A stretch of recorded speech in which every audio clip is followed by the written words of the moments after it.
Good morning, guys. Today we are going to discuss analysis of trusses. Now, up to now, I had just gone through how to analyze your bar elements. Now, in the same module, we have one more topic that is called analysis of trusses. Now, before going to discuss about your trusses, I want to give some basic introduction regarding your truss element. Now, what is meant by trusses? They say trusses are structural members that are either subjected to tension or compression. And trusses are statically determinate or indeterminate structure. Say finite element procedure can be used to tackle any type of truss is used to take up loads. Now, what is our trusses meaning? Trusses are simple structural members that are either subjected to tension or compression, or sometimes we will say in a different manner also. Trusses are nothing but a number of bars has been joined together to form an element, formed together to form a structure. That structure will also be called as a truss. Okay. Now examples, generally what are the examples of trusses? Bridges, transmission towers. Okay. What generally we call it as truss members. Truss members, this is what normally we will see. Bridges, transmission towers, even your cell towers, all those things are examples for your truss elements. Now this is a simple example of a truss I had written. Just observe this here. This is made up of a number of links. If you observe individually each one will be called as a bar. But when combined together, to form a structure like this will be called as a truss, but generally it is only used to, the load which may take on the trusses will be either a compression or tension loads. Now if you want to analyze the trusses, we should go for certain basic assumptions. The first assumption what we generally use is the loads in the truss elements are always applied at the joints. That means here your loads, so if you want to apply any load, generally on trusses we will apply only at the joints. Joints means a joining between two truss element like here or here. That means only at the joints we are going to apply the load. The joints in the truss members are joint that are without friction. That means the joints what we will use it in trusses are without friction. That means frictionless joints. What are frictionless joints? Welded joints, riveted joints. These kind of joints what generally we will prefer in your trusses. Next, if you go for next one, third one, what is the truss member can only be in either direct compression or tension. That means generally it may be subjected to direct compression or tension kind of loads. And one more important thing is the self weight of the bar is neglected. This is very, very important. Why? While solving the problem, you know that what are the load vectors generally we will prefer in bar. But if you come to trusses, we don't have load vector. We have only load vector that is due to only point loads. That means we don't have any traction force load vectors and we don't have any body force load vector. Because here because self weight is neglected, because of that we only consider only point loads, because the loads is applied only at the joints, means then generally the members are subjected to what kind of loads? It is only subjected to point loads. Next, the classifications. Generally you have different types of classifications. Here I explained only one type of classification. In that two different types of classification is that one is called plane truss or two-dimensional trusses, and one more is called space trusses or 3D trusses. Okay, one is called space trusses or 3D trusses, and one more is called plane trusses or 2D trusses. One more category is that is determinate trusses, indeterminate trusses, determinate trusses and indeterminate trusses. Just I had marked here. Okay, I had written here determinate structure or indeterminate structure. These are also one type of truss elements, that is determinate elements and indeterminate elements. And one more type is plane truss and space trusses. Space trusses means generally we are going to use it in your satellites. So that is called spatial trusses. Plane trusses what we are going to discuss today. Okay, because your syllabus is only having your plane trusses or 2D trusses. See, these trusses also sometimes we call it as a two-dimensional bar element. We also call it as a 2D bar element. 2D bar element. Why the reason for 2D bar element is that I am going to explain in your previous next sheet.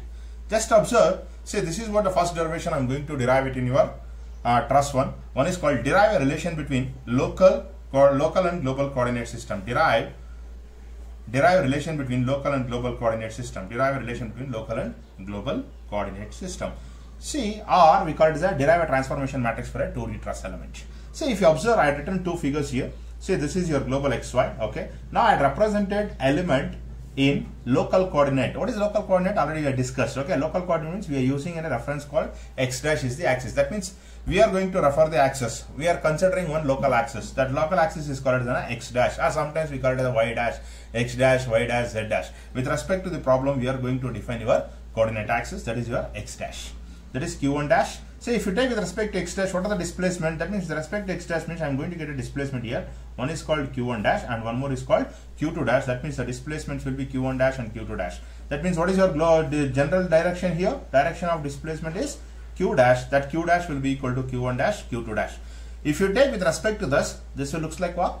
Simple bar element. What is bar element? A one-dimensional element. It has only one displacement at each node. If you observe this, is it correct? It is showing like a bar element, but it is an inclined bar element. Inclined kind of a bar element. Now when you come to this, same element I had represented in global coordinate system. Same element I had represented in global coordinate system. 1, 2. Now if you take this, how I am going to take a displacement? See, if I take with respect to displacement with respect to x and y, then what is the displacement I can represent? So I can represent one is with respect to x axis, q1 is a displacement. With respect to y axis, q2 is a displacement at node 1. Why? Because if you take here if you want to locate this point, what is required? You require x comma y. You alone cannot use it. If you want to represent here, if you know what is x dash, y dash, you can easily, x1 dash, x2 dash, you can represent this one. But if you want to represent here, you require what? X comma y, x comma y. That means if you take with respect to global axis, with respect to this axis, if you take a displacement, what is the displacement? How much it has moved horizontally, just like this, how much it has moved horizontally, how much it has moved vertically. That means q1 is a displacement along x direction, q2 is a displacement along y direction with respect to x comma y. Similarly with respect to your node 2, q3 and q4. That means if you take here q dash equals to q1, q2 in local coordinate system, that means with respect to x dash, if you take with respect to here, I can take q is a displacement. General displacement parameter is q. What is q? Q will be equal to q1, q2, q3 and q4. Okay, q1, q2 and q3, q4. Now if you observe, this looks like a simple bar element, but this will be called as a truss element in global coordinate system. But this and this both are same. But what we call, if you take global coordinate system, it is showing two displacement at each node. Two displacement at each node. Because of that, this also call it as a two-dimensional bar element. That means each node I am going to expect a two displacement in your global coordinate system. If you take local coordinate system, I am going to expect only one displacement. Because of that, in local coordinate system, trusses are generally represented like a simple bar elements. When you shift it to global coordinate system, it will be looks like a two-dimensional bar elements. Two-dimensional bar element. This is the reason why trusses sometimes we call it as a two-dimensional bar elements also. Now after this, now how to create a relation between this to this? Because we always want to solve a problem in global coordinate system. You obtain solution only in global coordinate system because it is globally acceptable. Now because of that, how to determine the relation between these two? To determine relation between these two, what I taken, same element I represented here. Okay, 1, 2. And now we know what is the displacement. See, displacement I represented here, q1 dash, add q1 dash and q2 dash. This is, I will take it as an undeformed element. Now similarly, I have taken one more element. See, after applying certain load or after this, I had made it as this is a deformed element. If it is deformed, it is deformed. So if it is deformed, means how much it is deformed? From node 1, it has deformed like this. That distance is q1, in x direction q1, in y direction q2. Similarly, at node 2 also it is x direction q3 and y direction q4. So if you form this, it will form like a triangle. If you draw all the lines here, projections here, it will be drawn like a triangle. It will be like a triangle. Now, what is q1 dash? I don't know what is this and this. Similar, what is q2 dash? I want to know what is how much horizontal it is displaced, how much it is vertical it is displaced, how much horizontal displaced, vertically displaced. Now, how to determine this? See, theta is now. See, just observe first. I'll take only this portion. It is similar to this. That's it. I'll take this theta. See, what is required for me? This is unknown parameter for me. This is also unknown parameter for me. Now, how to determine this? This, if you observe this, this is a triangle. For example, A, B, C. This is a triangle. A, B, C is a triangle. Now what I want to do? I want to determine AB. Now how to determine AB from this triangle? So this is theta opposite to theta. This is your 90 degree. Then what happened? This will be your opposite to this. This will become hypotenuse. This will become adjacent. This will become adjacent. Now use your cos theta. What is cos theta? Cos theta is equals to adjacent by hypotenuse. Adjacent by hypotenuse. What is required for me? Adjacent is required for me. How to determine adjacent? Adjacent is equals to hypotenuse into cos theta. Hypotenuse into cos theta. What is hypotenuse for me? Q1 cos theta. Is it correct? Q1 cos theta. Just observe now. Q1 cos theta. That means what is this answer? This answer will be Q1 cos theta. Q1 cos theta. Now similarly, if you observe this, this is the triangle. Next triangle is this. But this is parallel to this. This is parallel to this. Because of this, if I know this one, I can easily determine this. That means this is also unknown for me. Now take your alternate angle here, theta.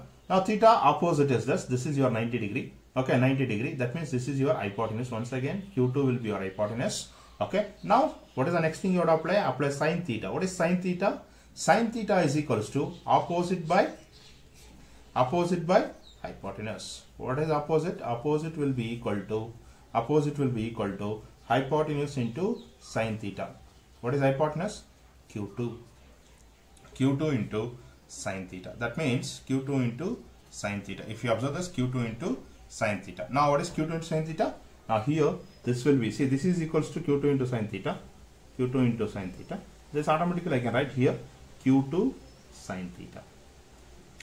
Now this is nothing but this is similar to this. This is also similar to this. Now I don't want to do once again cos theta sin theta here. This is similar to this because of what is Q3? This is Q4. What happened? This will become Q3 cos theta and this will become Q4 sin theta. Q4 sin theta. Now you know what is Q1 dash, Q2 dash. You know what is Q1 dash in terms of the global coordinate system, that is X and Y, that is Q1, Q2. What is Q1 dash in terms of Q1, Q2? What is Q2 dash in terms of Q3, Q4? Now write it in next sheet. What is that relation? What is that relation? Now write from this sheet, what is Q1 dash you obtain? Just observe, you obtain Q1 dash is equals to, I'll write here, Q1 dash is equals to Q1 cos theta plus Q2 sin theta is the one equation obtained.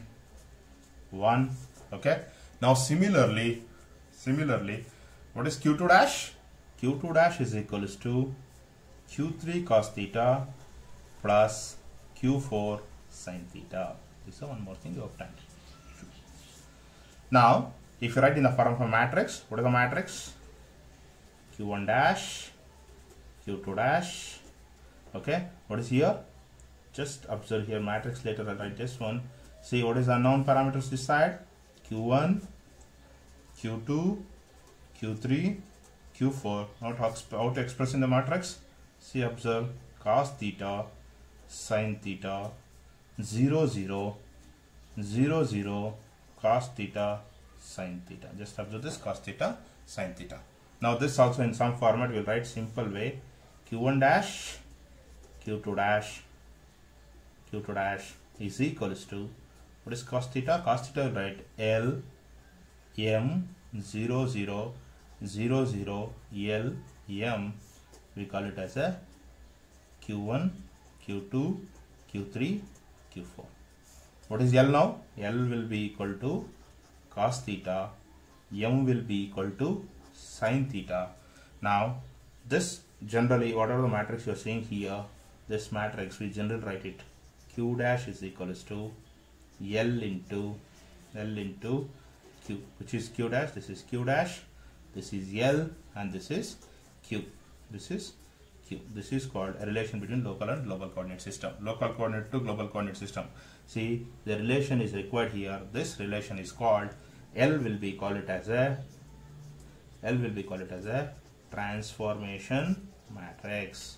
I think have solved your C classes. I think C programming, if you learned about what is meant by transformation. That means shifting from one coordinate system to another coordinate system. That is transferring from one frame of this one to another frame. That is called transformation matrix. What is transformation matrix? L will be equal to, write it here, small l, M, 0, 0, 0, 0, L, M. Now this is called transformation matrix. And this is called relation between global and local coordinate system. Relation between local and global. This is for two-dimensional trusses. That is there in your syllabus. Now after this, you know L, M, you know how to determine LM, because LM is cos theta, sin theta. L is cos theta, M is sin theta. Now how to determine L and M for a simple element? Now for that I written here. Now how to determine L and M? So if you take, this is the same element what I written there. Okay, the element you have written. Okay, 1 and 2. Now take, generally you can take, this is theta. Now how to determine LM? Very simple to determine. What is cos theta? Cos theta is equals to, what is cos theta? Cos theta is equals to adjacent by hypotenuse. For any element, how to determine this?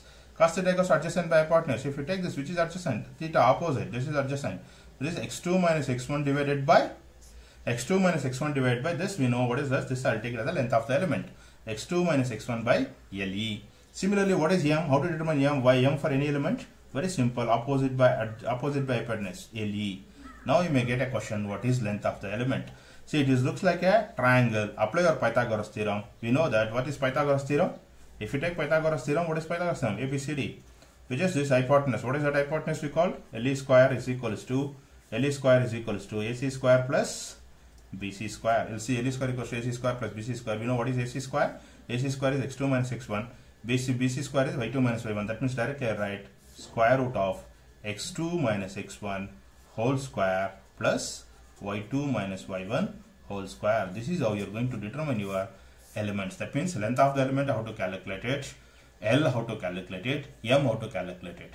See, you know that LM, how you have determined. Now I am telling how to determine L, M and LE, because generally the problem will be given like this. Okay, the element will be given like number of elements. How to determine for each element? This is the procedure you should follow. x2 minus x1 divided by length of the element. M is equals to y2 minus y1 divided by length of the element. And LE is equals to square root of x2 minus x1 whole square plus y2 minus y1 whole square. Thank you.